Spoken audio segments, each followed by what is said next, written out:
마태복음 24장은 올해 안에 마태복음 끝내려고 했는데 안 될 것 같습니다. 내년 1월, 2월 때까지 아마 갈 것 같습니다. 하여튼 마태복음 24장 우리가 지금 살펴보고 있는데, 24장은 예루살렘의 멸망이 나오고 그렇죠? 그리고 우주적 종말에 대해서 예수님께서 이제 예언하시는 말씀입니다. 하지만 이 두 예언에 초점이 있어요.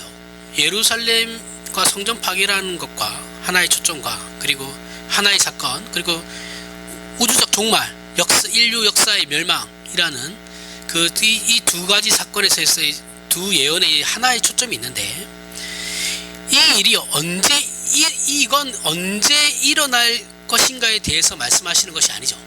그죠? 언제 일어나는지를 몰라요. 그건 시간을 알리는 데 있지 않다라는 것이죠. 그러니까 특정 날, 특정 일에 이러한 일들이 일어날 거야 라는 것이 목적이 아니에요. 그걸 알리는 건 목적이 있는 것이 아니고, 종말은 언젠가는 있는데 그 종말을 어떻게 너희가 준비하면서 살아야 되냐, 이거에 대한 내용이죠. 그렇죠? 그래서 본문에 이러므로 너희가 준비하고 있으라 라는 거예요. 준비하고 있으라, 생각하지 않을 때에 인자가 오리라 라고 44절에 이제 말씀하고 계십니다. 이런 예수님의 말씀처럼 언젠지는 아무도 모르지만 반드시 오고야 말 세상의 종말과 신자의 영원한 삶을 그럼 어떻게 우리가 지금을 살아가면서 이것을 준비할 것인가, 어떤 마음과 기대를 가지고 그 종말을 맞이해야 하는가에 대해서 이제 그걸 가르치는 것이 이제 핵심인 것이죠. 종말이 언제 오는지는 아무도 모르는 건데, 우리는 어쨌든 종말이 오는 줄 알기 때문에 그걸 어떤 마음을 가지고, 어떤 기대를 가지고 우리가 어떤 자세로 신자로서 이 세상을 살아갈 것인가에 대한 것이 핵심이라는 겁니다. 이렇게 그 날을 준비하고 있어야 하는 것, 즉 깨어 있어야 한다 하는 존재가 바로 이 신자라는 말씀이고, 이것이 마지막 그날을 준비하는 신자에게 있어서는 너무나 당연한 일이고 중요한 자세예요. 그리고 예수께서는 이 내용의 이해를 돕기 위해서 오늘 본문을 포함하여 마태복음 다음 장에 있는 25장까지 여러 가지 비유를 드시면서 이 내용들에 대해서 설명하고 계시는 거예요. 25장은 이제 천국 비유가 막 나오죠. 우리 신자들이 알아야 하는 것, 저와 여러분이 이 말씀을 통해서 알아야 하는 것은, 세상의 종말이 그저 시간만 보내고 있으면, 우리가 그냥 그저 오늘 하루를 그냥 때우다 보면 그날은 온다, 이런 자세가 아니고, 보내다 보면은 그날이 온다라는 것이, 그 정도로 알고 있으면 안 된다라는 것이죠. 이걸 반드시 기억하셔야 됩니다. 그 이유는 본문에서 예수께서 신자의 기다림이 충성되고 지혜 있는 종이 되어 기다려야 하고 악한 종으로 있으면 안 된다라고 분명하게 말씀하고 계시기 때문에 그런 것이죠. 너희는 종말을 지혜 있고 충성된 종의 자세로 있어야 되는 것이지, 악한 종으로 있으면 큰일 난다, 이 말씀입니다. 45절을 다시 보면, 충성되고 지혜 있는 종이 되어 주인에게 그 집 사람들을 맡아 때를 따라 양식을 나눠줄 자가 누구냐, 그게 너희 아니냐, 이거거든요. 이것이 마지막 그날을 기다리는 우리 신자들이 가져야 하는 자세예요. 자, 충성되고 지혜 있는 종이 되어 주인이 가지고 있는 그 양식을, 창고에 있는 양식을 때에 따라 나눠주는 자가 우리 신자라는 거예요. 잘 기억하셔야 됩니다, 이 말씀을. 신자는 그저 시간을 때우듯 종말을 기다리는 자들이 아니에요. 무슨 옛날에 다미선 선교사같이 시한부 종말론 해가지고 그 날만 기다리면서 박수치고 맨날 찬송 부르고 예배만, 그런 게 아니에요. 그런 식으로 준비하는 게 아니에요. 그렇게 기다리는 것이 아니고, 마지막 그날을 적극적으로 기다리는 자들인데 일상을 사는 거예요. 무슨 말인지 아시죠? 일상을 늘 어제와 같은 오늘을 살아가지만 종말이 임할 것이다라는 마음은 언제나 가지고 살아가야 하는 거는, 이거는 우주적 종말이든 개인적 종말도 마찬가지. 죽음, 내 죽음에 대한 것도 마찬가지죠. 그렇죠? 언제 죽을지 몰라요. 항상 우리는 죽음을 생각하고 살아야 되는 겁니다. 마찬가지예요. 그 이유는 종말이라는 것이, 이 우주적 종말은 복음이 모든 민족에게 전파되고 난 뒤에 오는 것이거든요. 전파되는 것을 그 목적으로 하고 있어요. 그러니까 모든 민족에 복음이 들어가는 것이 그 목적이에요. 그렇기 때문에 우리는 복음을 전해야 되는 자들이죠. 그렇죠? 복음을 전해야 되는 자들이니까 그러면 우리는 마지막 그날을 위해서 복음을 전파를 열심히 해야 되는 자들이죠. 그러니까 적극적으로 우리는 종말을 기다리는 수밖에 없는 우리의 정체성이 있는 것이죠.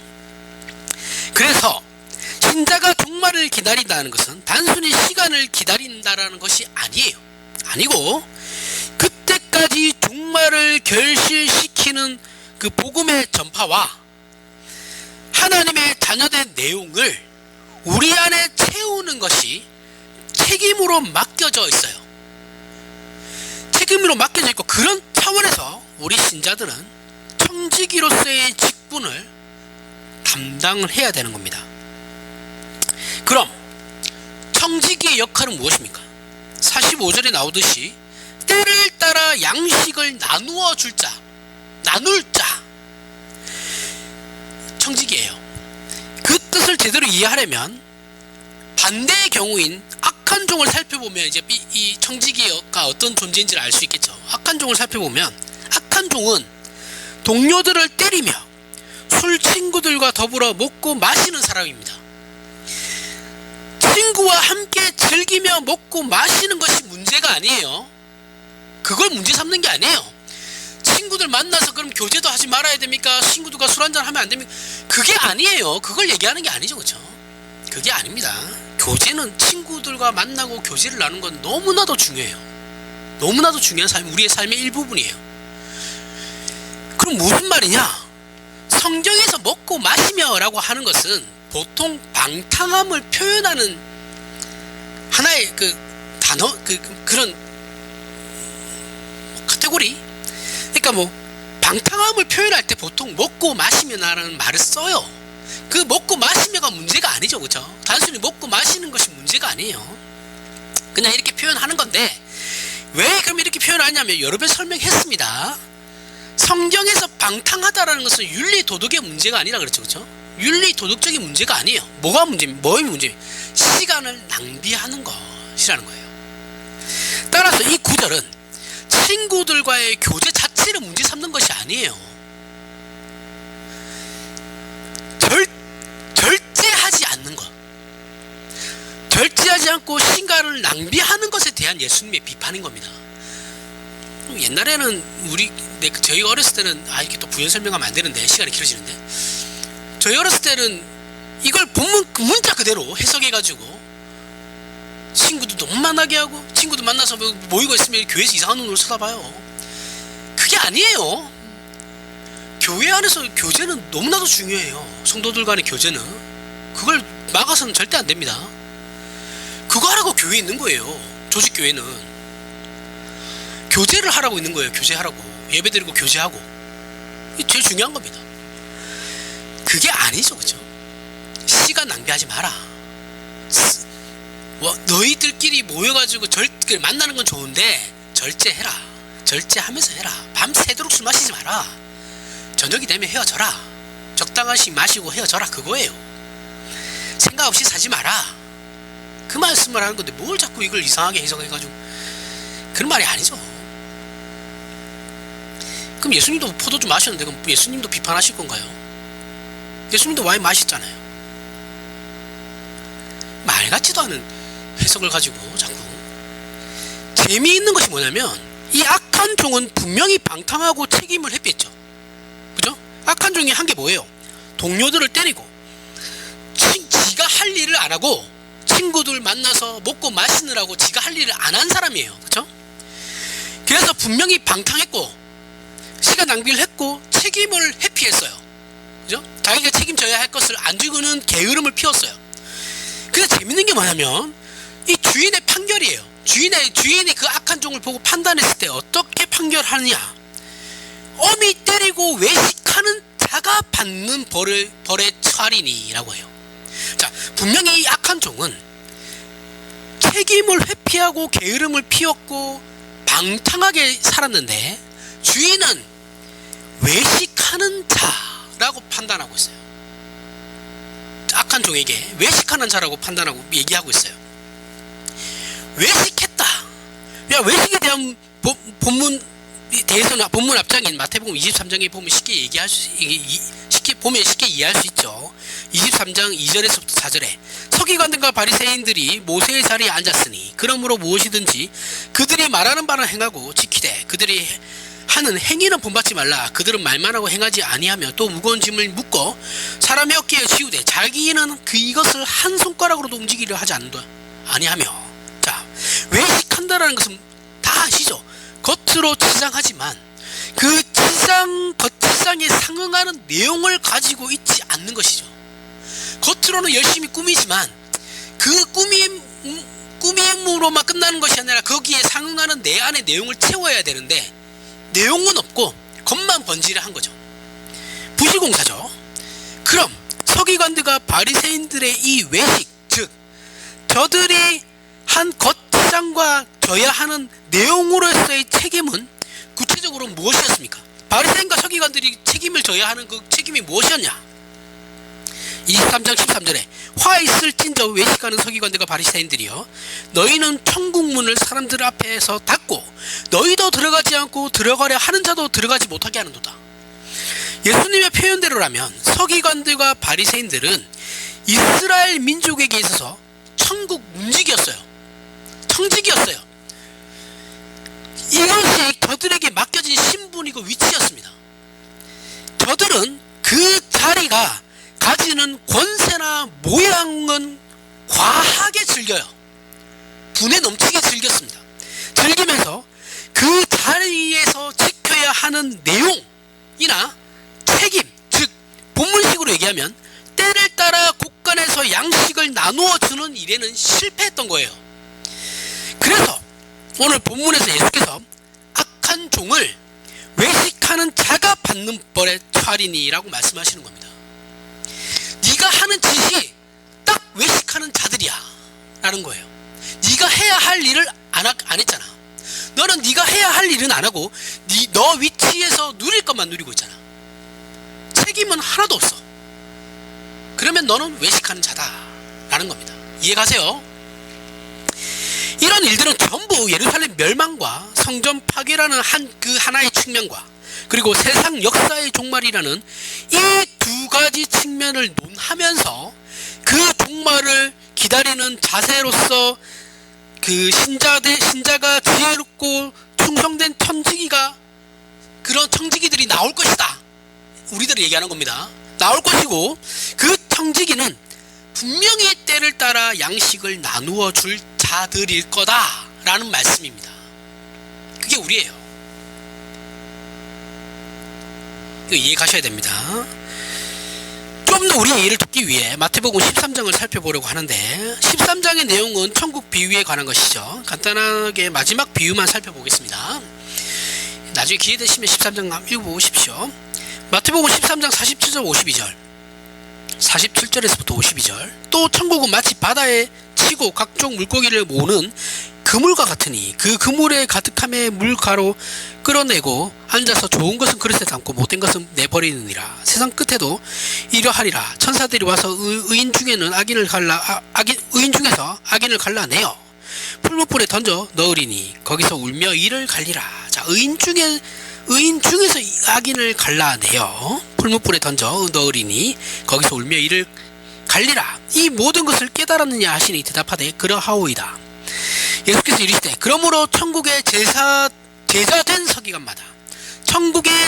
서기관마다 마치 새 것과 옛 것을 그 곳간에서 내어오는 집주인과 같으니라. 자, 오늘 본문하고 비슷하죠, 그렇죠? 천국의 제자된 서기관이라고 예수님께서 자신의 제자들을 향해서 너희는 천국의 제자된 서기관들이다 라고 말씀하고 계세요. 이것은 이 예수님께서 왜 이 표현을 사용하셨냐면 이거 매기는 거예요. 바리새인과 서기관들 매기는 건데, 이들은 자신들을 향해서 자기들은 모세의 제자된 서기관이라고 얘기하고 있거든요. 그죠? 그것과 비교하고 계시는 거예요. 비교하면서 대조시키는 표현인 겁니다. 구약시대에 이스라엘 종교 지도자들은 전부 모세의 율법을 기준으로 교육했고 다스렸습니다. 서기관이란 이 율법을 필사하는 사람이에요. 필사하는, 그러니까 율법이 한 곳만 있으면 안 되잖아요. 많이 만들어가지고 사람들한테 나눠줘야 되니까. 그 율법을 보면서 이게 그대로 이게 글을 따라 쓰는 사람이에요. 그 필사하는 사람들을 말하는 건데, 우리나라도 생각해 보십시오. 우리나라도 1900년도 이제 중반까지 글 모르는 사람 되게 많았어요. 그죠? 글 모르는 사람 글 아는 사람은 엘리트 계층이었죠. 똑똑한 사람이 속했죠. 쟤 배운 애야. 글을 알아. 이랬단 말이죠. 그런데 이 고대 사회잖아요. 고대 사회. 이 고대 사회에 그것도 인쇄술도 없던 그 고대 사회에 글을 안다라는 것은 엄청난 위치에 있는 사람이죠. 사회적 계층에서. 그죠? 엄청난 엘리트였어요. 그 사회에서 이 서기관의 위치는 엄청났겠죠. 당연히. 글을 아니까 엘리트잖아요. 이들이 모세의 제자된 서기관들입니다. 그러나 예수께서는 신약시대를 열며 당신님의 제자들을 천국의 제자된 서기관이라고 하시면서 새 것과 옛 것을 그 곳간에서 내오는 집주인이라고 말씀하고 계세요. 여기서 곳간은 천국을 비유하는 것입니다. 천국을 비유하는 이 내용이니까 당연히 천국이겠죠. 그렇죠? 그럼 이 말씀이 오늘 본문 충성되고 지혜 있는 종이 되어 주인에게 그 집사람들을 맡아 때를 따라 양식을 나누어 줄 자가 누구냐와 상당히 일맥상통하는 내용이죠. 오늘 본문과 지금 마태복음 13장과. 그쵸? 마태복음 13장 전체가 천국 비유니까 일맥상통하는 내용입니다. 그러면 여기서 우리가 생각해 보아야 할 것은 뭘 말하려고 하나? 구약시대의 복음을 책임지고 있던 이스라엘과 하나님을 만나며 그분의 은혜를 입은 기관으로 제정된 성전이 그 책임을 다하지 못하여 지금 하나님 앞에 멸망받는 심판의 자리에 처해 있죠. 그죠? 지금 예수님께서는 너네가 책임은 지지 않고 너희의 권리만 누리려고 하니 나 이거 이제 없애버리고 천국의 제자된 서기관들을 세울 거야 라고 말씀하시는 거잖아요. 그죠? 기존에 있는 걸 없애버리신다고 하는 거잖아요. 책임을 다 못하고 있으니까, 너희가 해야 할 일을 다 못하고 있으니까 이걸 너희 이제 심판받을 거야, 너희는 이제 심판의 자리에 처할 거다 라고 말씀하시는 것이죠. 물론 예루살렘 멸망과 성전 파괴는 하나님에 대한 이스라엘의 불순종의 결과입니다. 예수 그리스도를 거부했죠. 그리고 예수 그리스도를 멸시했습니다. 그리고 죽였어요. 그거에 대한 형벌입니다. 맞아요. 하지만 지금 예수님께서 말씀하시는 것은 너희가 나를 죽였기 때문에 내가 너네 두고 봐, 내가 너네 다 죽여버릴 거야, 그런 복수심에서 얘기하시는 그런 부정적이고 서국적인 차원에서 예루살렘의 멸망에 대해서 얘기하시는 것이 아니죠. 예수님께서 그렇게 속 좁으신 분이 아니에요. 지금 이스라엘은 예수님께 자신들의 위치와 책임을 다하지 못하고 천국 열쇠를 맡았지만 자기도 못 들어가고 다른 사람도 못 들어가게 하는 외식하는 자들로 예수님으로부터, 하나님으로부터 판정을 받았어요. 이미 판단은 받았어요. 끝났어요. 그리고 예루살렘 멸망과 성전 파괴라는 심판을 예수님께서 이제는 예언하시는 겁니다. 너희가 해야 할 일을 하지 않았으니 나는 너희를 이제 정리할 거야. 정리하고 새로운 존재를 내가 세울 거다 라는 거거든요. 이 심판은 유대인들의 책임을 물으시는 겁니다. 분명히 책임을 다하지 않은 것에 대한. 동시에 저들로 인하여 막혔던 그 천국문을 지금 유대인들 때문에 천국에 들어가고 싶어하는 사람들조차도 못 들어가게 너희가 지금 만들고 있으니까 이거 치워버리겠다라는 거잖아요. 그죠? 치워버리고 어떻게 하시겠다라는 겁니까?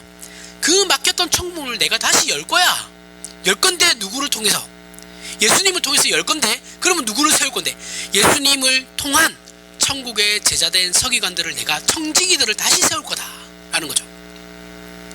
그러니까 이게 부정적이고 소극적인 내용이 분명히 있지만 그 심판이라는 것 자체가, 멸망이라는 것 자체가 부정적인 거잖아요. 그렇죠? 그렇지만 천국문을 다시 연다라는 것에 적극적이고 긍정적인 그 복음의 내용이 동시에 들어가 있는 겁니다. 동시에 들어가 있으면서 경고를 하시는 거예요. 그래서 지금 여기서 천국 비유와 함께 천국의 제자된 서기관들 또는 때를 따라 양식을 나누어 줄 자를 지금 우리들에게 요구하고 계시는 거예요. 너희 신자된 존재들은 이런 존재들이야 라는 거예요. 이제 그런 사람들을 내가 만들 거야. 그 말이, 그 말씀이, 내용이, 그러므로 예루살렘은 더 이상 필요가 없어. 성전도 필요가 없어. 무슨 말인지 아시겠죠? 새로운 것을 만들기 위해서 옛 것을 치워버리시는 거예요. 이 안에는 부정적인 것도 있고 긍정적인 것도 동시에 다 들어간다 그랬어요. 그죠? 우리는 그래서 좋은 게 좋은 것만은 아니고 나쁜 게 꼭 나쁜 것만은 아닙니다. 항상 얘기하지만 우리는 예수 그리스도께서 이 문제를 이미 심중에 두시고, 예수님은 처음에 이 땅에 오실 때부터 이것을 생각하고 오신 분이죠. 마음에 두시고 오신 분이에요. 마태복음 그걸 어떻게 알 수 있습니까? 마태복음 21장 포도나무 비유를 통해서 알 수 있죠. 포도원 비유를 통해서 알 수 있어요. 자, 이 비유도 우리가 했습니다.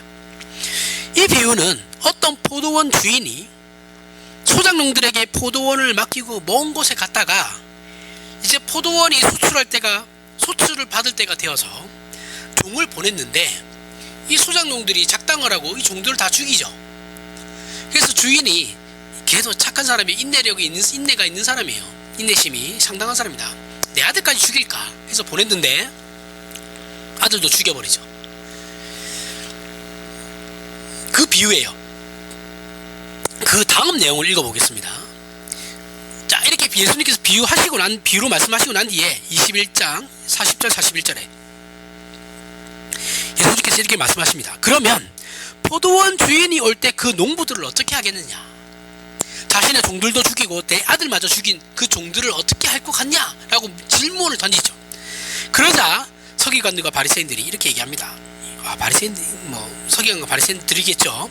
그들이 말하되 그 악한 자들은 진멸하고 포도원은 제때의 열매를 바칠 만한 다른 농부들에게 새로 줄지니이다. 그들은 죽이고 그 포도원은 다른 사람에게 맡기면 됩니다. 이렇게 얘기해요. 그 악한 자들을 진멸하고, 이 진멸이 지금 예루살렘 멸망이에요. 성전 파괴를 얘기하는 겁니다. 이 대답은 이거 대제사장들과 장로들이 한 거예요. 이 대제사장들과 장로들이 예수님께 질문을 한 거였거든요. 예수님께서 원하시던 대답을 하니까 원하시던 대답이었죠. 자신들의 입으로 자신들의 미래를 예언한 거예요. 이 사람들은. 여기서 중요한 것은 누가 말했느냐는 아닙니다.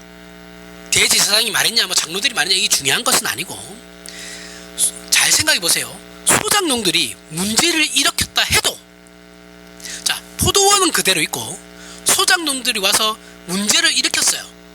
문제를 일으켰다 해도 포도원 주인은 포도원을 없애진 않아요. 그죠? 포도원은 그대로 둬요. 누구만 없앱니까? 소작농들만 없애버리는 거예요.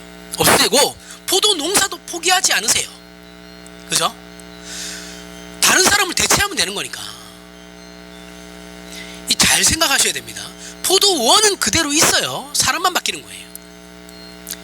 그래서 포도원은 제때 열매를 바칠 만한 다른 농부들에게 새로 줄지니이다, 이 말을 하는 것이 예수님께서 그렇게 말씀하시는 거예요. 그러자 예수께서 다시 말씀하시죠. 21장 42절 43절에 예수께서 이르시되 너희가 성경의 건축자들이 버린 돌이 모퉁이의 머릿돌이 되었나니 이것은 주로 말미암아 된 것이요 우리 눈에 기이하도다 함을 읽어본 일이 없느냐. 그러므로 내가 너희에게 이르노니 하나님의 나라를 너희는 빼앗기고 그 나라의 열매 맺은 백성이 받으리라. 무슨 말인지 아시겠죠? 연결이 되죠? 저거 좀 끌게요.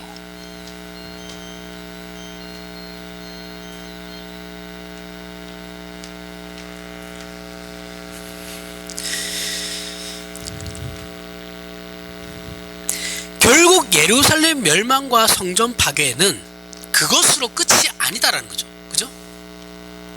포도원은 그대로 유지된다니까요. 끝이 아니고, 그렇게 함으로 이제는 제때 소출을 바칠 농부를 찾아 천국문을 다시 열게 하여 그곳에서 양식을 내어올 수 있게 하는 것으로, 천국문을 다시 열어서 그 안에 있는 양식들을 다시 끄집어낼 수 있게 하는 그런 의미에서 예루살렘 멸망을 말씀하고 계시는 겁니다. 이게 부정적인 것이지만 긍정적인 내용을 동시에 가지고 있는 거예요. 이런 내용이 기독교 신앙의 근간이에요. 보통 사람들이 가지는 종교심은 초월자에게 무엇인가를 얻어내려면 그에 상응하는 대가를 지불해야 된다라고 생각하죠. 그죠? 절에 수능 다 오면 절에 가서 108배 하잖아요. 맞죠? 그거 왜 그러는 겁니까? 내가 108번을 해서 뭔가를 얻어내려고 하는 거죠. 그 얻어내기 위한 하나의 조건이 뭐예요? 108배죠. 그죠? 아니면 거기 가서 돈을 많이 내죠. 그죠? 그 돈을 내는 이유가 뭡니까? 내 자식이 좋은 대학 가기 위한 하나의 그 대가성이죠. 그죠?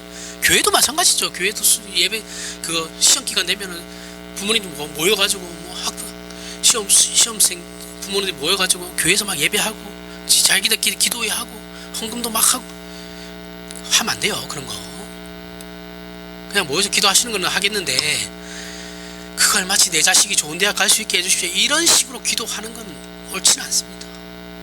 공부를 열심히 해야 좋은 대학 가는 거예요. 공부도 안 했는데 무슨 좋은 대학을 갑니까? 도둑놈 씹어죠. 저희 부모님이 저한테 하던 말씀인데 맞아요. 공부를 해야지 대학을 가는 거예요. 좋은 대학 가고 싶으면 공부를 열심히 해야죠. 이렇게 해주시면 저렇게 하겠습니다. 이게 우리가 신앙 가지고 한국 교회 다 통하는 말이잖아요. 그죠? 하나님 이것만 해주시면 내가 이렇게 할게요. 조건이 당연히 붙게 되죠. 이 조건을 어겼을 경우에는 어떻게 해요? 초월자로부터 그 받았던 약속이 취소된다고 생각하죠. 하지만 기독교는 그렇지 않거든요. 전혀 그렇지 않습니다. 기독교의 핵심은 우리의 못난 것과는 전혀 상관없어요. 전혀 상관없이 하나님께서 당신님의 능력과 은혜로 그리고 열심으로 일방적으로 우리에게 간섭하시는 거예요. 내가 잘나고 못났고의 문제가 아니에요. 내 잘나고 못났고의 문제는 하나님께서 만들어 가신다니까요. 그건 상관없고 그냥 하나님께서 그냥 간섭하시는 거예요. 너 내가 찍었어. 너 내가 자녀로 찍었으니까 너 내가 앞으로 만들어 갈 거야. 그거예요. 내 의지와는 상관없다니까요. 이게 기독교죠. 신이 사람을 먼저 찾아오는 게 기독교예요. 세상 모든 종교 중에 신이 먼저 인간을 찾아오는 종교는 기독교밖에 없습니다. 모든 다른 종교들은 인간이 신을 향해서 나아가죠. 그죠? 자신들의 복을 위해서, 안위함을 위해서, 안녕을 위해서 신들에게 자기들이 다가가는 거지. 기독교처럼 신이 먼저 와서 우리를 은혜로 감싸는 일은 없습니다. 그런 종교는 세상에 기독교밖에 없어요. 우리는 로마서에서 이스라엘은 원래 하나님의 제사장 나라로 부름을 받았다라는 것을 알 수 있어요.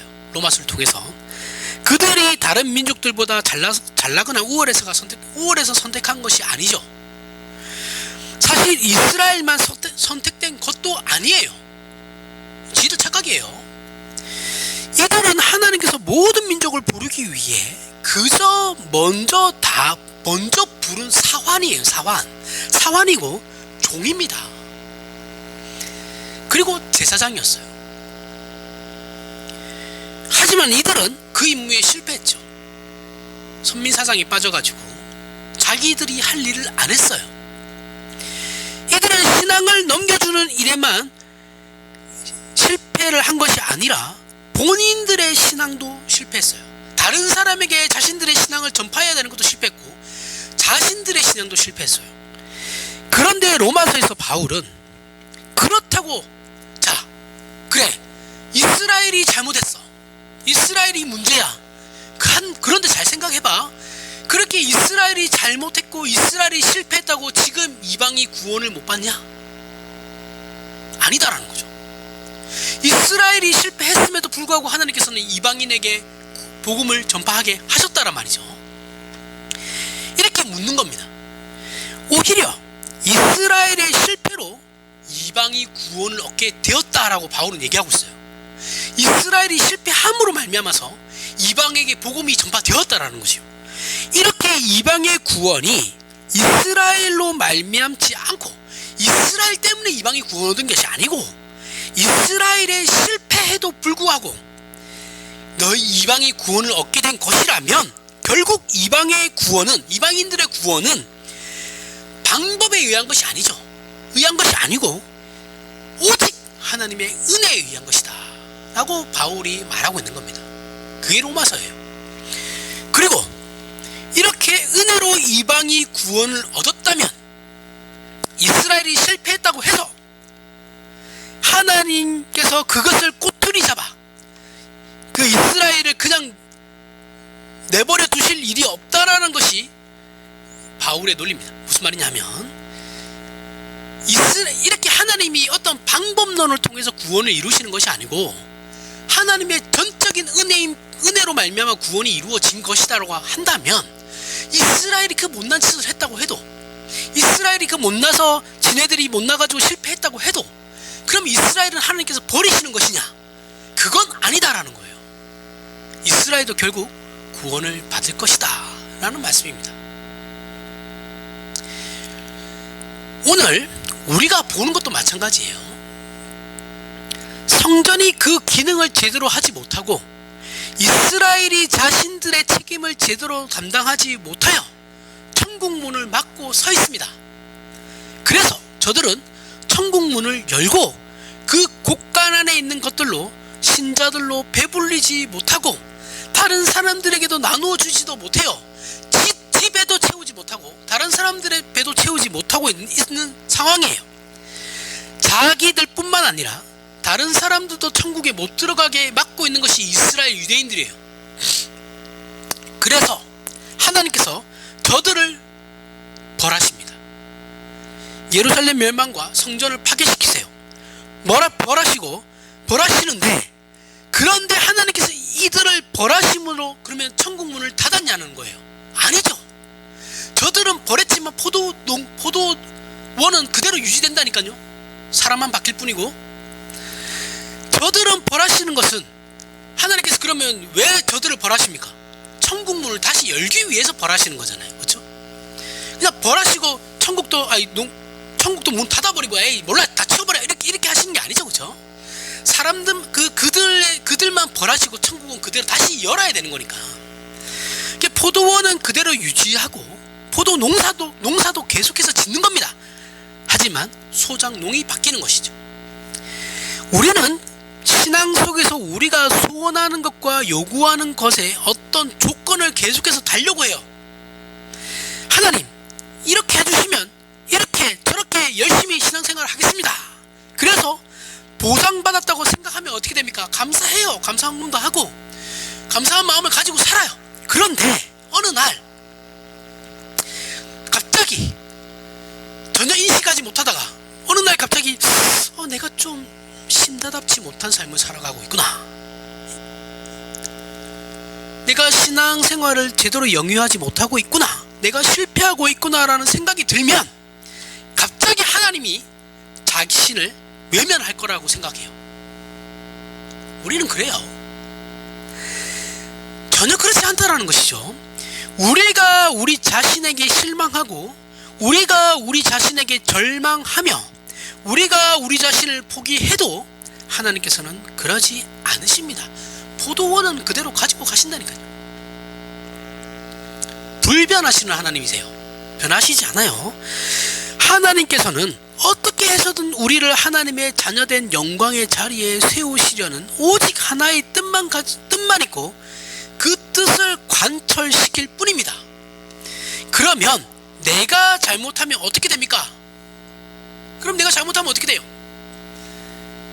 징계하시죠. 그죠? 징계하십니다. 징계.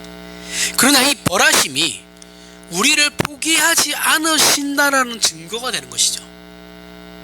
내가 이런 잘못을 했고 그 잘못에 대한 책임을 내가 지는 것, 그죠? 그게 어쩌면 내가 아직까지도 하나님께 외면받고 있지 않다라는 증거죠.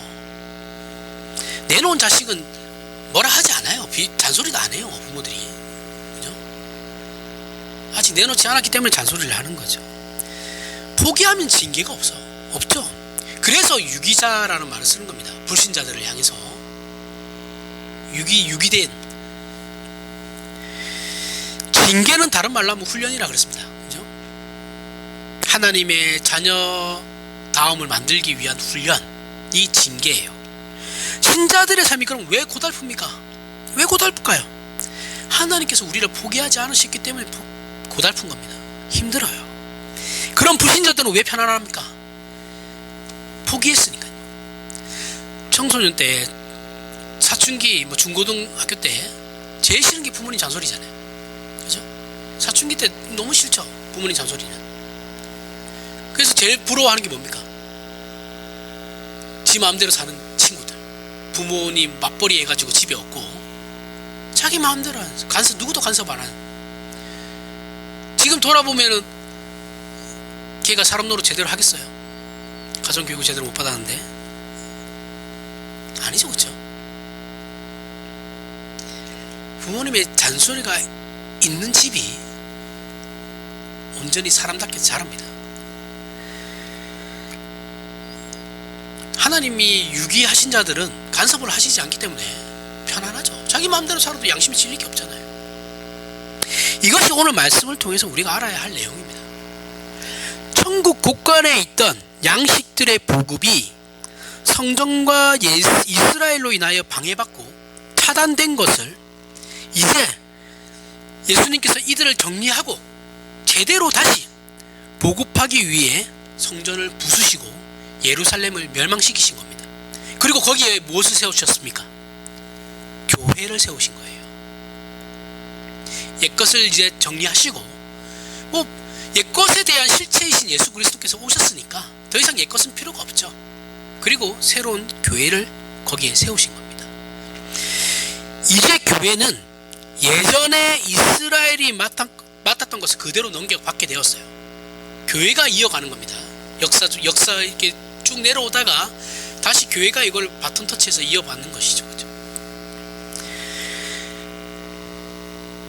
그리하여 천국 곳간의 모든 양식이 집안 식구들에게 제때 골고루 공급되게 해야 되는 거예요. 이게 교회의 역할이에요.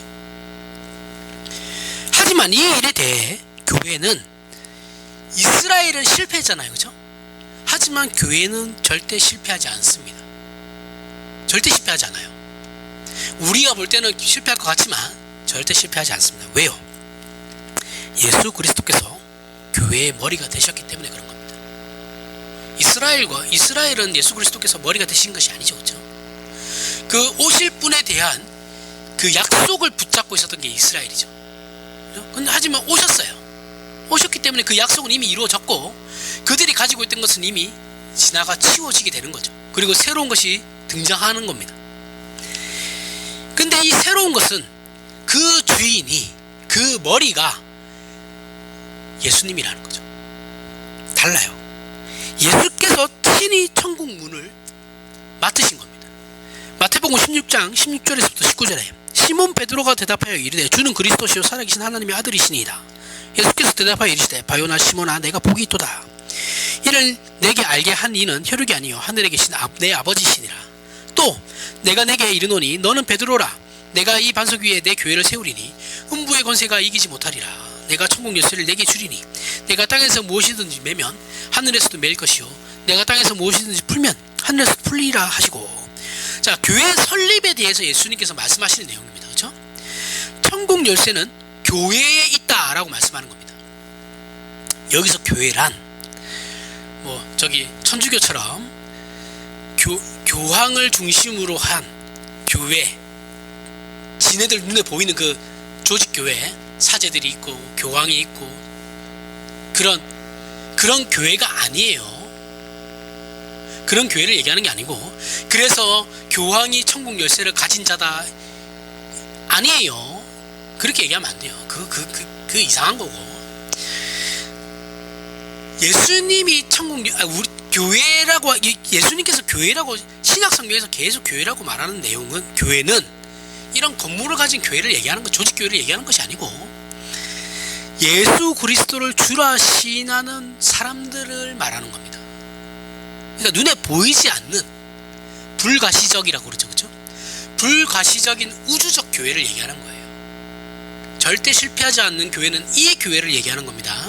교회의 본질이에요. 그래서 모든 신자는 하나님의 교회입니다. 저도 하나님의 교회고 여러분들도 하나님이 다 각자가 교회예요. 천국 열쇠는 그래서 저도 맡고 있고 여러분들도 맡고 있는 거예요. 목사만 가지고 있는 게 아니에요. 이상한 소리 하시지 말라고 그러세요. 목사만 있는 게 아닙니다. 목사는 아무것도 아니에요. 그냥 말씀 가르치는 자밖에 안 돼요. 다 똑같아요. 평등해요. 하나님 앞에서. 직분이 다른 거예요. 직분이. 말씀을 가르치는 자일 뿐이라고요. 내가 무슨 그때 구약의 제사장이나 되는 레위 지파라 되는 양 그렇게 생각하시면 그 사람은 틀려먹은 거예요. 아니에요. 선생으로 서 있는 거예요. 선생으로. 우리가 할 일은 그럼 뭐겠어요? 모두가 목사든 아니든 간에 모두가 예수를 믿는 사람이라면 모두가 하나님의 충성되고 지혜로운 종이 되어야 되는 겁니다. 그것은 천국 국관을 열어 거기에 있는 양식을 퍼내는 일들을 하는 사람이라고요. 목사만 하는 것이 아니고 모두가 해야 된다고요. 모두가 하나님 앞에 부름받은 자들은 모두가 하나님 앞에 맡겨진 사역이에요. 하나님께 속한 자, 그 나라에 속한 자의 다름, 거룩과 진리와 영원, 세상과 다른 것들로 세상과 사람 앞에 서 있어야 하는, 목사만 그렇게 서 있어야 되는 게 아니고 여러분들도 동일하게 목사와 동일하게 서 있어야 되는 거예요. 이것이 우리 모든 저와 여러분 모두가 가져야 하는 신자된 책임이라고요. 목사에게 다 던져놓고 나는 아무것도 안 해도 되니까 목사에게 다 던져놓고 목사님 알아서 하세요. 저는 세상 살기 바빠요. 그러면 나가리입니다. 틀려먹었어요. 목사가 대신해주지 않아요. 신앙생활을. 새벽기도 지는 안 나오면서 왜 목사복으로 나오라 그럽니까? 예? 지도 나오든가 그러면 그런 말을 할 정도. 아니 목사님이 그래도 새벽기도 나오셔야죠. 그 말 할 정도면 본인도 새벽기도를 나오셔야죠. 지는 안 나오면서 왜 목사복으로 나오라 그래요? 목사가 대신 가서 기도해야 돼요? 그런 게 어디 있어요 세상에. 지기도 지가 하는 거지. 목사는 교회를 위해서 기도하겠죠. 모든 사람이 성도가 다 교회를 위해서 기도하죠. 자기하고 하나님과의 1대1의 관계인 걸 자꾸 잊어먹고 마치 목사가 내 중보자나 되느냐, 그런 거 아닙니다. 목사는 중보자 아니에요. 기독교 안에 중보자는 없어요. 예수 그리스도밖에 없어요. 중보기도도 그래서 중보기도를 말씀은 안 돼요. 한국 교회 신앙을 보면 신론도 문제예요. 삼위일체 하나님에 대해서 제대로 정의하는 교회가 없다 그랬죠. 오늘날 이거 되게 심각한 문제거든요. 거의 이단이에요. 교회론도 엄청난 문제입니다. 교회론도 너무 문제가 많아요. 십자가만 너무 강조해요. 너무 강조하다 보니까 강대상 위에도 걸고 집에도 걸고 집 오간지에도 걸죠. 물론 십자가는 아무리 강조해도 괜찮아요. 괜찮은 겁니다. 그런데 이렇게 한쪽만 강조하게 되면 문제가 생겨요. 이게 복음주의거든요. 십자가만 강조하는 게 복음주의예요. 이게 우리나라 한국교회가 너무 여기에 영향을 많이 받아가지고 지금 엉터리로 가고 있어요. 건강한 기독교가 아니에요. 이단이라고까지 말 못하겠지만 건강하진 않아요. 성경은 십자가와 교회가 균형을 이루며 대등하게 강조되기를 원하고 있어요. 그런데 복음주의의 특징은 교회는 무시되거든요. 교회 공동체는 아예 그냥 무시돼요. 에베소서 1장 15절부터 19절에 이로 말미암아 주 예수 안에서 너희 믿음과 모든 성도를 향한 사랑을 나도 듣고 내가 기도할 때 기억하며 너희로 말미암아 감사하기를 그치지 아니하고 우리 주 예수 그리스도의 하나님 영광의 아버지께서 지혜와 계시의 영을 너희에게 주사 하나님을 알게 하시고 너희의 마음의 눈을 밝히사 그의 부르심의 소망이 무엇이며 성도 안에서 그 기업의 영광의 풍성함이 무엇이며 그의 힘의 위력으로 역사하심을 따라 믿는 우리에게 베푸신 능력의 지극히 크심이 어떠한 것을 너희로 알게 하시기를 구하노라. 바울이 에베소 교회에 저들이 함께 신자된 것을 기뻐하면서 쓴 편지입니다. 이 부분은 너희가 신자가 되었느냐? 되었어? 잘 됐다. 정말 잘 됐다. 그럼 이제 신자가 어떤 안목을 가져야 하는지를 알아야 하는데 하나님께서 너희를 왜 불렀는지 어디로 그러면 너희를 목적하시고 너희를 어디로 데리고 가는지를 알아야 된다. 그 말입니다. 우리의 신앙을 잘 생각해 보세요. 우리의 신앙은 모두 예수를 믿는 사람 치고 십자가가 없는 사람 없어요. 그쵸? 십자가를 믿어야 돼요. 예수 그리스도의 십자가를 믿어야 구원을 얻는 거니까. 그 십자가가 있습니다. 십자가로 죄와 사망에서 구원을 얻어요. 그래서 영원한 형벌에서 벗어납니다. 그리고 하나님의 자녀가 되어 영생을 얻게 돼요. 그럼 그 다음이 있어야죠. 복음주의는 여기서 끝이라니까요. 그 다음이 없어요. 그러니까 복음주의의 특징이 뭐예요? 맨날 회개기도 말하는 거예요. 맨날 회개기도 해야죠. 근데 회개기도 하면 끝나나요? 다음이 있어야죠. 그 다음을 제시하지 못해요. 복음주의는. 그러니까 맨날 똑같은 문제로 싸워요. 맨날. 교회도 맨날 사소한 거 가지고 싸워요. 발전이 없어요. 성숙하지를 않아요.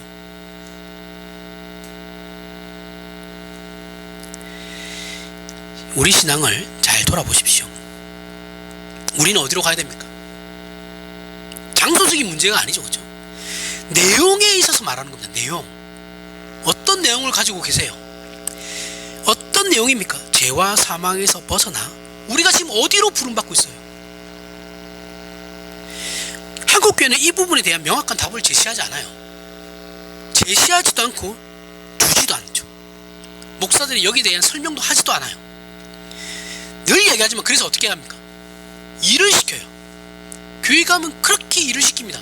봉사, 아이고 새로 오셨네, 등반하셨네, 그럼 이제 부서 하나 맡아서 어디 가서 이제 봉사 좀 하시죠.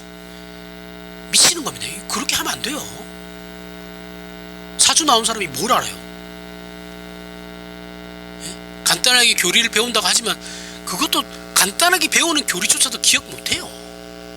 그런 사람이 어떻게 신앙에 대해서 깊이 고민하고 생각할 수 있겠어요? 그런 사람을 데려다가 일부터 시킨다고? 그런 사기꾼이 어디 있어요?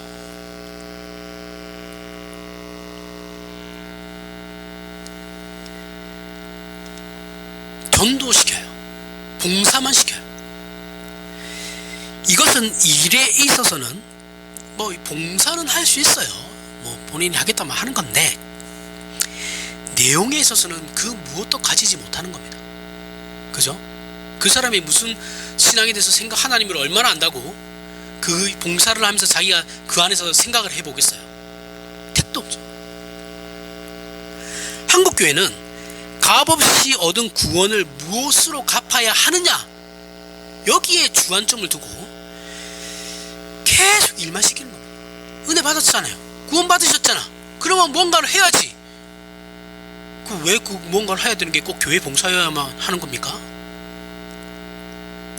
이해 안 가죠?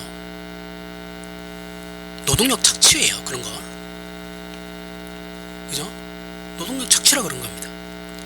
큰 착각을 하고 있어요. 교회가 그렇게 가르쳐요. 순엉터리예요. 우리는 그 은혜를 갚을 수 없어요. 갚을 필요도 없어요. 하나님이 언제 우리 보고 은혜 갚으라고 했어요? 초등학생이 이제 예수 믿기 시작하면 초등학생이지 뭐. 초등학생이 부모님한테 나 이제 학교 갔으니까 돈 벌러 나가겠습니다. 부모님 이때까지 키워주셔서 감사합니다. 이제 돈 벌어 와서 부모님 생활에 제가 우리 집 살림에 보탬이 되겠습니다 하면 부모가 뭐라고 그래요? 이 돌았나? 야, 정신 차려. 너 지금 그럴 때가 아니야. 넌 지금 공부할 때지. 똑같은 거라고요. 하나님 볼 때. 갚을 수도 없고 갚을 필요도 없어요. 성경은 우리에게 그 은혜를 갚으라고 하지 않습니다. 어떻게 그럼 뭐라고 합니까? 성장하라고 하지. 은혜를 깨달았으면 사람다워져. 성숙해져라. 성장해라. 나를 닮으라 그러잖아요. 하나님께서. 어디로 부름을 받았는가 이 말을 하는 것이죠. 그럼 우리는 어디로 부름을 받았습니까? 18절 에베소서 1장 18절에 의의 부르심의 소망이 무엇이며 성도 안에서 그 기업의 영광의 풍성함이 무엇이며를 알기 원한다라고 하죠. 그리고 19절에 그 힘의 위력으로 역사하심을 따라 믿는 우리에게 베푸신 능력의 지극히 크심이 어떠한 것을 너희로 알게 하시기를 구하노라. 그 일을 위해서 하나님께서 어떤 힘과 의지와 능력을 동원하고 계시는가를 제발 너희가 알기를 원한다. 너희를 그렇게 만드시기 위해서 하나님께서 어떤 열심을 내시고 계시는지를 봐라. 그래서 에베소서 1장 20절에서부터 22절에 그의 능력이 그리스도 안에서 역사하사 죽은 자들 가운데서 다시 살리시고 하늘에서 자기의 오른편에 앉히사 모든 통치와 권세와 능력과 주권과 이 세상뿐 아니라 온 세상에 일컫는 모든 이름 위에 뛰어나게 하시고 또 만물을 그의 발 아래 복종하게 하시고 그를 만물 위에 교회의 머리로 삼으셨느니라. 그렇게 하기 위해서 예수님을 십자가에 죽이시고 또한 지극히 높이셔서 최고의 자리에 앉히심으로 교회의 머리로 삼으셨다라는 거예요. 그렇게 하기 위해서 예수님이 그렇게 하셨다라는 거예요. 그래서 기독교 신앙의 두 기둥은 십자가와 교회입니다. 어떤 신학자가 아무리 자기 신학이 옳다 얘기해도 그 신학이 교회에 아무런 유익이 되지 않으면 그 신학은 쓸데없어요. 모든 신학은 교회를 위한 겁니다. 교회를 위해서 존재하는 거예요. 지만 잘났다고 아무리 떠들어 봐야 제가 진대원할 때 한 분 교수님 그런 분이 계셨어요. 실제로 자기만 잘났어요. 똑똑한 거 압니다. 그분 잘난 것도 알아요. 그런데 아무리 그래 봐야 그분의 신학은 교회에 아무런 유익이 되지 않아요. 없는 게 낫습니다. 차라리 그런 신학은 존재하지 않아요. 모든 신학은 교회를 위한 겁니다. 여기서 말하는 교회는 앞에서 얘기한 것 같이 눈에 보이는 가시적 조직 교회를 얘기하는 게 아니에요. 어떤 교회입니까? 눈에 보이지 않는 불가시적인 우주적 교회를 말하는 겁니다. 성경에서 교회라는 것은 1차적으로 성경에서 교회라는 것은 1차적으로 구약에서는 이스라엘을 말하는 거죠. 그죠? 이스라엘이라고 부르는 것과 같은 의미예요. 지금은 하나님의 자녀들을 부를 때 뭐라고 합니까? 교회라고 하는 거예요. 이 성경에서 신약 성경에 나오는 교회는 다 이런 겁니다. 그럼 왜 교회라고 부릅니까? 왜 교회라고 부를까요? 구약은 하나님의 자녀를 민족 단위로 불렀어요. 그죠? 이스라엘이라는 민족으로 불렀어요. 이스라엘의 민족으로 태어나면 하나님의 자녀라는 조건이 되는 겁니다. 그러니까 하나님의 자녀가 되기 위해서는 이스라엘 민족으로 태어나야만 되는 거예요. 그런데 신약에서는 하나님의 자녀가 되는 것은 마태복음 16장에서 봤듯이 예수 그리스도를 주라 고백하고 믿는 신앙 위에 서는 모든 사람입니다. 그럼 신자라고 하지 않고 왜 교회라고 합니까? 하나님을 아버지라 부르며 예수를 주라 시인하여 하나님의 자녀된 자들은 예외 없이 모두가 예수님을 머리로 한 그분의 몸으로 연합되어 있기 때문에 그런 거예요. 그러니까 나는 나 하나가 아니에요. 나랑 예수 그리스도와 묶여 있는 거죠. 예수 그리스도가 교회의 머리시고 나는 그분의 지체로 부름받는 겁니다. 그럼 내가 예수 그리스도의 몸이기 때문에 우리를 교회라고 부를 수 있는 거예요. 따라서 에베소서 1장 23절에 교회는 그의 몸이니 만물 안에서 만물을 충만하게 하시는 이의 충만함이라. 자, 예수님은 우리에게 시작하며 완성을 위한 방법이죠. 그죠? 우리가 완성되기 위한 방법이에요. 시작되고 완성되기 위한 방법. 우리를 죄와 사망에서 꺼내는 것으로 말미암아 시작되었고, 그것을 위해서 십자가를 지셨을 뿐만 아니라 우리를 그 기업의 영광의 풍성함으로 완성시키기 위해 당신님이 직접 우리의 머리가 되신 거예요. 우두머리가 되신 거예요. 끌고 가시는 거예요. 이스라엘은 구약에서는 그런 게 없었죠. 그러니까 실패할 수밖에 없죠. 이게 그러면 하나님이 계획하시는데 실패합니까? 아니죠, 그죠? 이거는 것도 다 점진적인 거예요. 점진적으로 발전이 되는 거죠, 계시가. 그래서 그분의 모든 충만하심, 예수 그리스도가 가지신 그 모든 충만하신 것으로 우리도 동일하게 그의 몸이니까 충만하게 하시도록 하기 위해서 당신님과 우리를 묶어버린 거라고요. 그래서 예수님과 우리를 유기적 연합체가 된 것이죠. 이건 정말 대단한 사건입니다. 실패하지 않아요. 내가 왜 실패하지 않습니까? 라고 하면 내가 신자로서 내가 하나님과 나와의 관계가 절대 실패하지 않을 수밖에 없는 것은 예수 그리스도와 내가 묶여있기 때문에 내 운명이 아닌 거예요. 내 운명은 예수 그리스도와 함께 가는 거예요. 실패하겠습니까? 안 하겠습니까? 절대 실패할 수 없죠. 구원이 실패할 수 없는 이유가 여기에 있는 거예요. 구약과 비교해 보십시오. 이스라엘이라는 민족과 성전으로 일하시던 것을 이제 하나님께서 예수 그리스도로 말미암아 우리를 묶어서 절대 실패할 수 없는 운명의 신자된 부름에 그 부요한 경지에 이르도록 어떻게 잘 묶으셨는가를 비교해 보라는 겁니다. 그랬을 때 예루살렘 멸망과 성전 파괴는 다만 부정적인 형벌이 아니라는 거예요. 형벌이 아니라 하나님께서 약속을 지키기 위해 긍정적이고 적극적으로 개입하시는 거죠. 개입하셔가지고 이전 것을 싹 치워버리시는 거예요. 그리고 새로운 것을 거기에 세우시는 거죠. 이게 예루살렘 멸망에 대한 진정한 의미라는 겁니다. 그냥 단순히 아이고 이스라엘이 잘못해서 벌받은 거구나 그렇게만 생각하시면 너무 1차원적이다라는 거예요. 그게 아니고 그 안에 더 깊은 의미가 있다. 그걸 한번 봐라 이거죠. 그리고 이것이 종말을 기다리는 모든 저와 여러분이 가져야 되는 자세입니다. 종말은 다만 역사가 끝나는 것이 아니에요. 하나님 나라가 극치에 이루는 것입니다. 그것을 위하여 우리를 예수님과 묶으신 거예요. 너희만 가지고는 안 되니까, 너희만 가지고는 안 되잖아. 이스라엘도 실패했잖아. 너희만 가지고 안 되니까 그러면 이걸 하나님께서 확실하게 하기 위해서 어떻게 하면 자신과 묶으신 거예요. 절대 실패하지 않죠. 그래서 에베소서 3장에 예수 그리스도의 몸으로 부름받은 우리의 영광이나 자랑이나 특권을 설명하는 부분이 나옵니다. 에베소서 3장 14절부터 19절에 이러므로 내가 하늘과 땅에 있는 각 족속에게 이름을 주신 아버지 앞에 무릎을 꿇고 비노니, 바울이 기도하는 것이죠.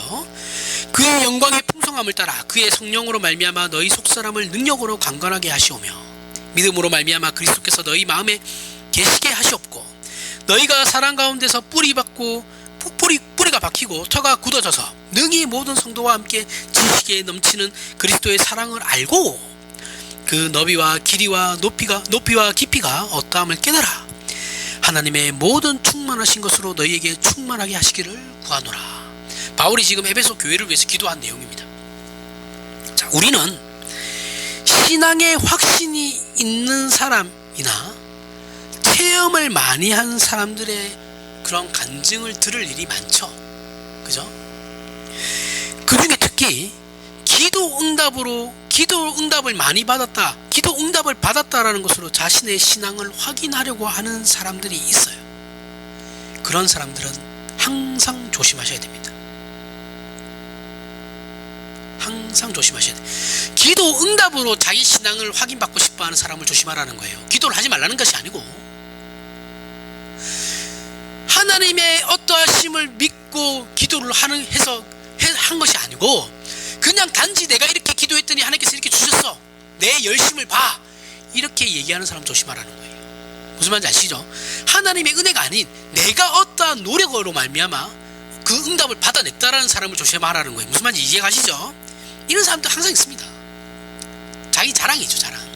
그런 사람들 조심하라는 거예요. 우리가 가지고 있는 기대나 소원이라고 해봐야, 여러분 생각해 보세요. 아무리 거창한 거 내가 기도하건다 해도 내가 가지고 있는 그 소원이라고, 그리고 그 기대라는 것이 인간의 생각의 범주를 벗어나지 않아요. 그죠? 아무리 뛰어난 사람이라고 해도 인간의 그 이성적인 그걸 초월해서 막 기도하는 사람은 세상에 없어요.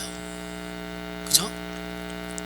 기독교의 기독교된 복은 신자의 목표나 그 안에 채우려는 내용이 우리의 생각을 훨씬 상회하는 하나님의 뜻과 계획 속에 있는 것이죠.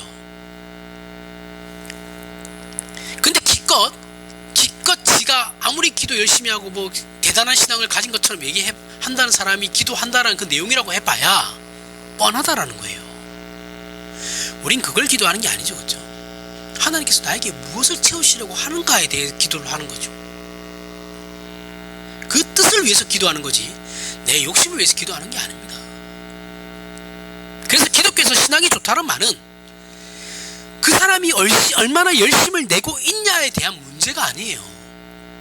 그러니까 열심히 내고 있냐라는 것은 신앙 자체에 대한 열심이 아니고, 봉사하냐, 기도 열심히 하냐, 뭐 성경 열심히 보냐, 그런 어떤 행위에 대한 것을 얘기하는 것이 아니고, 이 신앙이 좋다라고 얘기하는 진정한 의미는 그 사람이 정말 하나님을 알고 있나에 대한 문제라고요. 얼마나 하나님을 아느냐에 대한 문제예요. 아는 것만큼 믿게 돼 있어요. 아는 것만큼 믿으면서 풍성한 삶을 살아가게 돼 있어요. 아는 것만큼 넉넉한 신앙을 가지게 되어 있어요. 그게 없으면 그 사람은 하나님을 아는 게 아닙니다. 그런데 우리는 자꾸 우리의 소원이 얼마나 이루어졌는지를 가지고 신앙을 점검해요. 야, 내가 이번에 기도했잖아. 내 이 문제 가지고 기도했는데 하나님께서 딱 들어주시잖아. 봐. 내 기도에는 즉각적으로 응답하신다. 내 기도발이 좀 세. 이렇게 얘기하는 사람 다 조심하라는 거예요.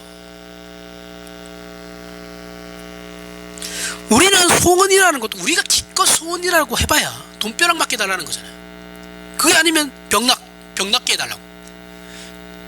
어떤 의미였는지 모르겠지만 자기를 위해서는 그럼 기도 안 해요. 민망하니까. 그럼 어떤 기도를 합니까? 자녀들을 위해서 기도하죠. 잘 되게 해달라고. 어떤 의미에서 잘 되게 해달라는 건지 솔직히 잘 모르겠어요.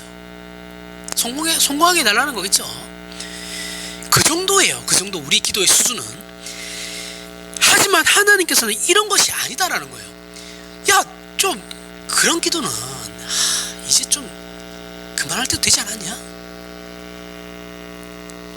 바울이 뭐라고 합니까? 그 너비와 길이와 높이와 깊이가 어떠함을 깨달아 하나님의 모든 충만하신 것으로 너희에게 충만하게 하시기를 구하노라. 하나님의 그 충만하심이 너희 안에 충만하게 나타나기를 원한다.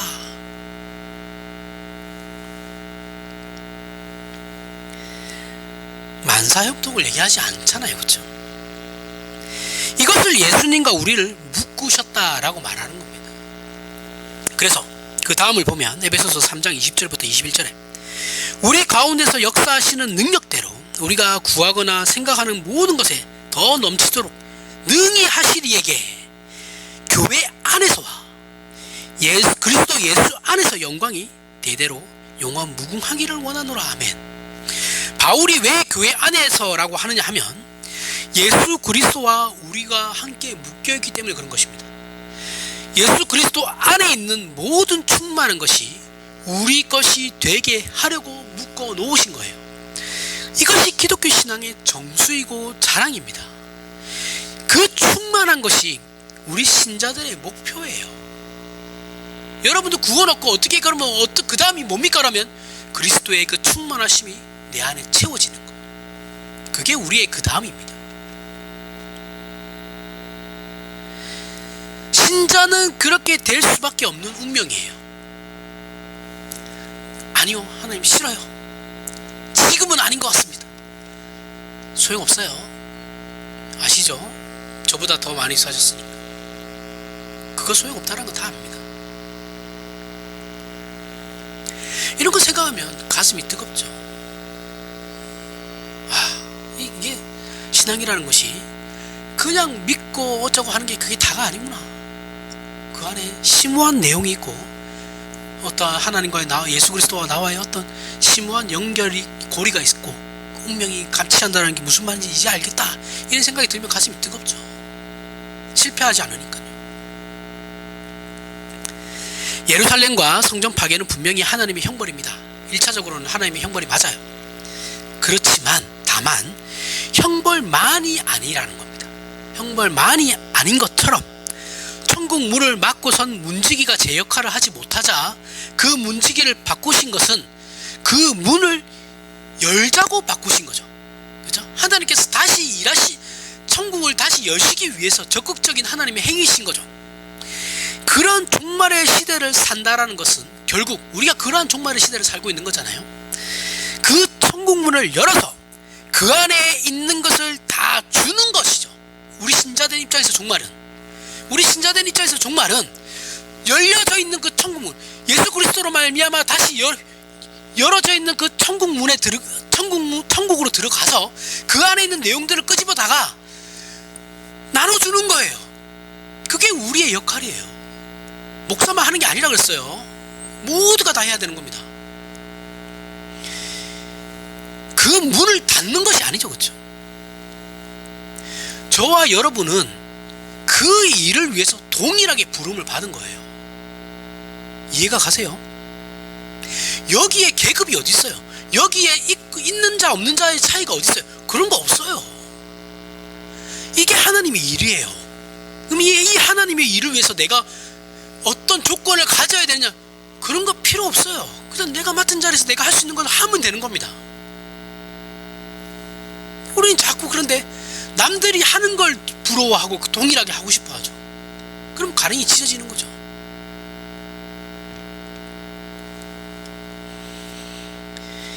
결국 우리가 바라는 종말이나 신자된 현실은 청지기로 부름받은 것이죠. 내 건 없습니다. 천국의 제자된 서기관이에요. 천국 것을 끄집어다가 문을 열려있는 문을 안에 있는 내용들을 끄집어다가 나누어지는 게 우리 청지기예요. 내 게 없죠, 그죠? 천국의 곳간의 열쇠를 우리가 가지고 있는 거예요. 교회가 가지고 있는 겁니다. 교회라고 하는 건 가톨릭 교회처럼 그런 교회가 아니라 그랬어요. 우리가 다 예수 그리스도를 주라 시인하는 사람들을 교회라고 한다 그랬어요. 이것은 분명히 신나는 일이에요. 기분 좋죠. 이런 특별함을 우리가 가지고 있으니까. 근데 우리는 이 일을 안 해요. 예수 그리스도를 머리로 한 몸으로 부름받은 교회의 비밀과 충만과 특권을 이제 우리가 안다면 신앙생활은 반드시 교회와 연결해서 생각해야 되는 겁니다. 물론 이 교회는 앞에서 얘기한 대로 그리스도와 연합된 불가시적 교회를 말하는 거예요. 우주적 교회. 하지만 이것을 효율적으로 하기 위해서, 그러한 일들을 효율적으로 하기 위해서 하나님께서 우리에게 허락하신 교회가 이런 건물을 가지고 있는, 아니면 사람들이 모여서 어떤 특정 신앙 단체를, 공동체를 형성한 그런 조직 교회를 말하는 겁니다. 만든 거예요.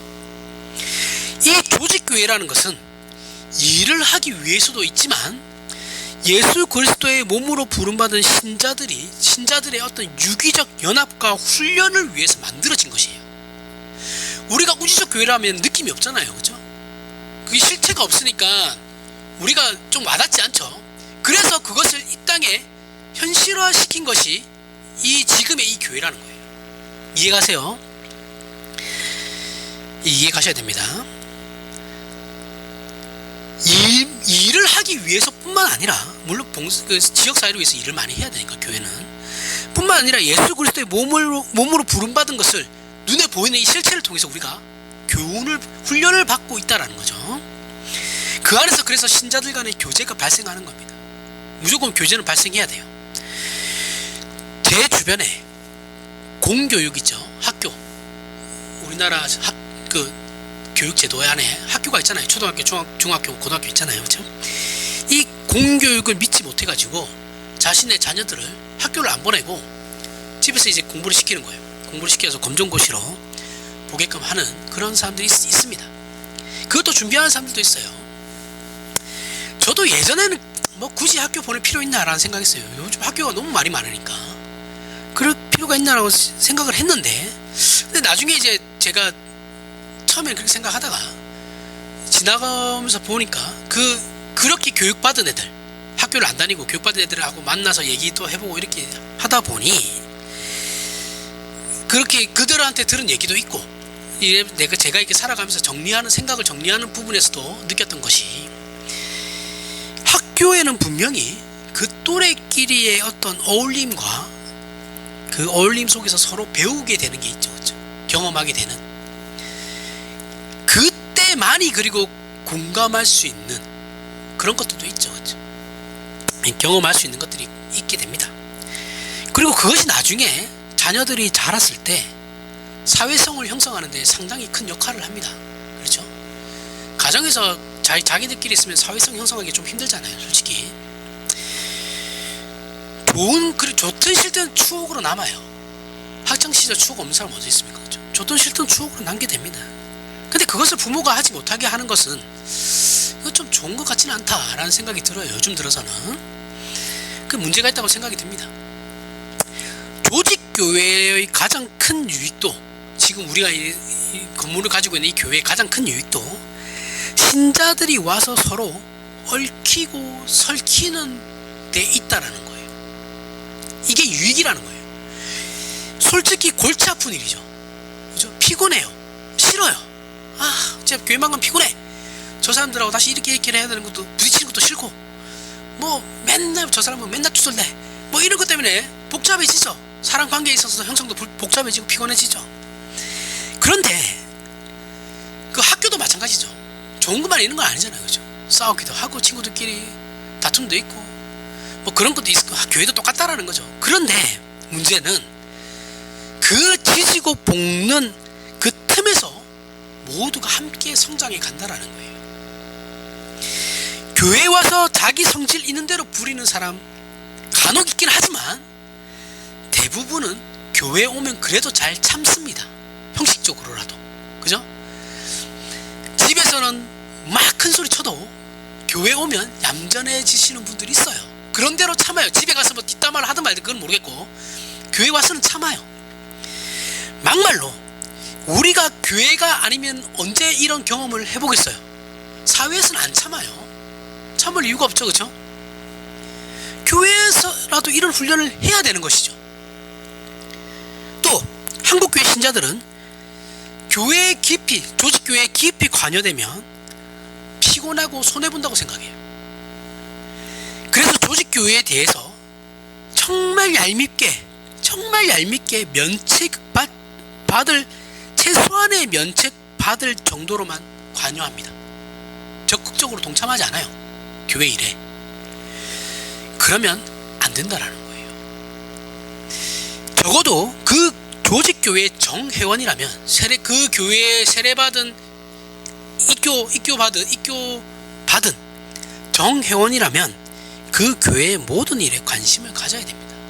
적극적으로 개입하셔야 돼요. 교회는 신자들의 공동체예요. 목사께 아니에요.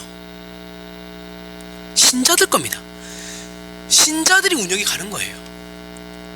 여기서 공동체란 일을 위한 공동체가 아니라 하나님께 속한 자녀들의 집합체를 말하는 거예요.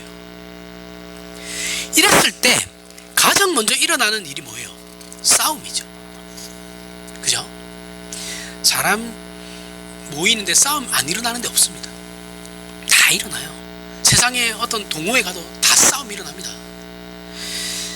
지지고 지지고 볶는 일이 발생해요. 교회를 이를 위한 기능적 집단으로 파악하지 말고 기본적으로 지지고 볶는 집단으로 이해를 하셔야 된다는 거예요. 이 공동체는 조용하면 안 돼요. 조용하면 성장하지 않아요. 친구들끼리도 싸우고 난 뒤에 더 친해지는 거예요. 항상 얘기하지만 싸울 수 있어요. 싸우는데 그 다음이 중요하다 그랬죠, 그렇죠? 그 다음에 화해가 중요한 거예요. 싸움은 누구나 다 하는 겁니다.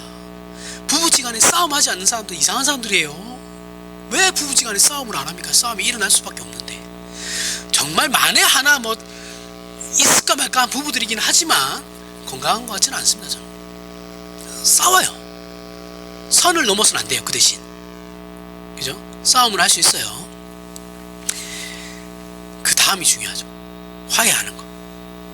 그렇게 해야 성장하는 겁니다.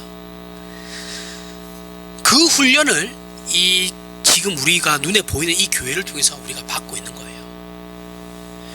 이럴 때 그 공동체는 성숙하고 하나님의 것들을 우리 안에 채울 수 있는 겁니다. 우리가 좋은 것만 해서는 하나님의 사람으로 자랄 수가 없어요. 자녀들 교육할 때 좋은 것만 주면 자녀들이 좋게 자랍니까? 아니잖아요, 그렇죠? 때로는 훈계도 하고 절제도 시키고 애들은 다 싫어하죠. 근데 부모는 그걸 알죠. 이렇게 해야 된다는 걸 아니까 그렇게 하는 거죠. 이게 성경이 우리에게 말하는 겁니다. 하나님께서는 하나님의 모든 충만하신 것을 우리에게 충만하게 하기 위하여 교회를 세우신 거예요. 그래서 교회 안에서 그리스도 예수 안에서 영광이 대대로 영원 무궁하기를 원하노라 아멘이 나오는 겁니다. 하나님은 절대 실패하지 않으세요. 하나님은 약속하신 것을 절대 포기하시지도 않으세요. 그것을 우리에게 이루시기 위해서 더더욱 능력으로 열심으로 찾아오시고 우리에게 간섭하시는 겁니다. 이스라엘이 성전밖에 소유하지 못했다면 우리는 예수 그리스도 자체를 소유한 자들이에요. 이스라엘은 기껏 해봐야 성전이라는 예수 그리스도의 그 모형을 소유한 것인데 우리는 예수 그리스도라는 그 본체를 소유한 자들이라고요. 달라요. 이스라엘은 그래서 실패했지만 우리는 실패하지 않습니다. 그러므로 우리는 핑계할 수도 없어요. 그리고 이 일들은 우리의 신자된 자랑인 겁니다. 신자의 자랑은 예수를 믿는 감격을 누리는 거예요.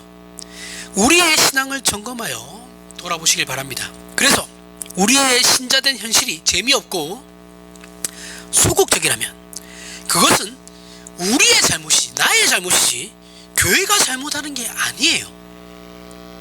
교회가 재밌으려면 여러분들이 교회를 재밌게 만드셔야 되는 거예요. 목사가 하는 것도 아니고 교육자들이 하는 것도 아닙니다. 본인들이 하셔야 되는 거예요. 그걸 왜 자꾸 목사 탓을 하세요? 목사가 뭐 레크레이션 강사입니까? 아니잖아요. 재미있기를 원하면 당신님들이 만드셔야 되는 거예요. 신자들이 이거는 그리고 하나님의 잘못은 더더욱 아니죠. 하나님 우리 교회는 왜 이렇습니까? 네가 문제예요. 그 말하는 네가. 하나님 이 교회가 왜 이렇습니까? 얘기하기 전에 너님부터 잘하시면 돼요. 자기는 아무것도 안 하면서 뒷짐지고 맨날. 신자들이 자기 역할을 제대로 이해하지 못하고 행하지 못하는 것은 하나님의 실패가 아니죠. 신자인 우리가 자신의 위치를 확인하지 못하고 사용하지 못하기 때문에 그런 겁니다. 내 잘못이에요. 내 잘못. 우리 모두의 잘못인 거예요. 이런 사람이 본문에 나오는 악한 종인 겁니다. 동료들을 때리고 술 친구들과 더불어 먹고 마시며 호랑방탕하게 사는 사람이에요. 술만 안 먹으면 된다는 말이 아니다 그랬어요.